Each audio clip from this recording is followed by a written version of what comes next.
नमस्कार, स्वागत है आप सभी का हमारे डिजिटल मीडिया प्लेटफॉर्म दी हो हल्ला पर।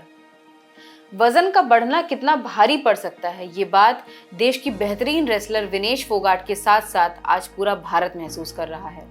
पेरिस ओलंपिक में गोल्ड मेडल की प्रबल दावेदार मानी जाने वाली विनेश अब ओलंपिक से डिस्क्वालीफाई हो चुकी हैं, वो भी महज 100 ग्राम वजन ज्यादा होने के चलते। जैसे ही पेरिस के ओलंपिक खेलगांव से ये खबर बाहर आई, तरह तरह की प्रतिक्रियाएं आनी शुरू हो गईं।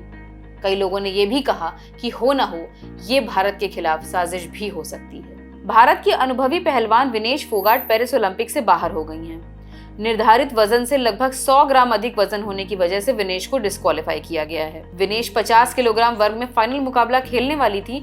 उनसे पूरे देश को गोल्ड मेडल की उम्मीद थी, लेकिन ये उम्मीद धरी की धरी रह गई। डिस्क्वालीफाई होने की वजह से अब विनेश को कोई पदक नहीं मिलेगा। विनेश के फैंस और पूरा देश ये सवाल कर रहा है कि एक और आईओसी ने फीमेल कैटेगरी में अल्जीरिया के बायोलॉजिकल मेल बॉक्सर ईमान खलीफ को खेलने दिया, वहीं महज 100 ग्राम वजन ज्यादा होने की वजह से विनेश फोगाट को डिस्क्वालीफाई कर दिया। हालांकि यहाँ पर एक बार खेल के नियम समझना भी जरूरी है। ओलंपिक में कुश्ती के खिलाड़ियों के वजन को लेकर जो नियम हैं, उनके अनुसार पहलवानों का मैच से पहले वजन होता है और अगर 2 रेसलर 2 दिन बाउट लड़ते हैं तो 2 दिन उनका वजन किया जाता है। नियमों के अनुसार जिस दिन बाउट होता है उसी दिन हर पहलवान का वजन सुबह होता है। हर भार वर्ग के लिए टूर्नामेंट 2 दिवसीय अवधि में लड़ा जाता है, इसलिए जो भी पहलवान फाइनल में पहुंचते हैं उनका 2 दिन वजन होता है। पहले वेट इन के दौरान पहलवानों के पास वेट बनाने के लिए 30 मिनट का समय होता है। 30 मिनट में कई बार वजन कर सकते हैं, लेकिन दूसरे दिन वेट इन सिर्फ 15 मिनट का होता है। नियम अपनी जगह सही हो सकते हैं, लेकिन गोल्ड मेडल के इतने करीब पहुंचकर वापस आने से विनेश के साथ साथ दिल तो पूरे देश का भी टूटा है। विनेश फोगाट के साथ ऐसा पहली बार नहीं हुआ है। इससे पहले 2016 में रियो ओलंपिक के लिए first world Olympic qualifying event हुआ था, उसमें भी वो डिस्क्वालीफाई करार दी गई थी।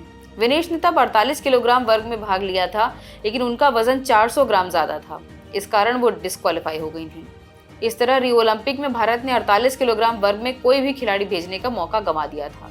हालांकि विनेश ने रियो ओलंपिक के एक दूसरे वर्ग में हिस्सा लिया और वहां भी शानदार प्रदर्शन किया, लेकिन एक मैच के दौरान घुटने में गंभीर चोट आ गई और इस तरह उस ओलंपिक में भी विनेश से भारत की उम्मीदें टूट गईं। 2021 का टोक्यो ओलंपिक विनेश के लिए बहुत अच्छा नहीं रहा और वो टूर्नामेंट के दूसरे दौर से ही बाहर हो गई। अब जबकि पेरिस ओलंपिक 2024 में भी विनेश के साथ साथ पूरे देश का सपना टूट चुका है, तो कई तरह की अच्छी बुरी प्रतिक्रियाएं सामने आ रही हैं। प्रधानमंत्री नरेंद्र मोदी ने एक्स पर पोस्ट कर कहा है, विनेश आप चैंपियन ऑफ चैंपियंस हैं। अखिलेश यादव ने कहा है कि मामले की जांच होनी चाहिए। वहीं आप नेता संजय सिंह ने तो यहां तक कहा कि इससे साजिश की बू आ रही है। एक गहरी साजिश है विनेश फोगाट के खिलाफ। 100 ग्राम ओवरवेट होना ये कितना हास्यास्पद और मजाक का कारण है कि उसके आधार पर आप अयोग्य घोषित कर रहे हैं। बहरहाल पदक हाथ से जा चुका है। ऐसे में हम यही कह सकते हैं कि विनेश तुम खूब लड़ी, तुम शानदार लड़ी, तुम चैंपियन हो।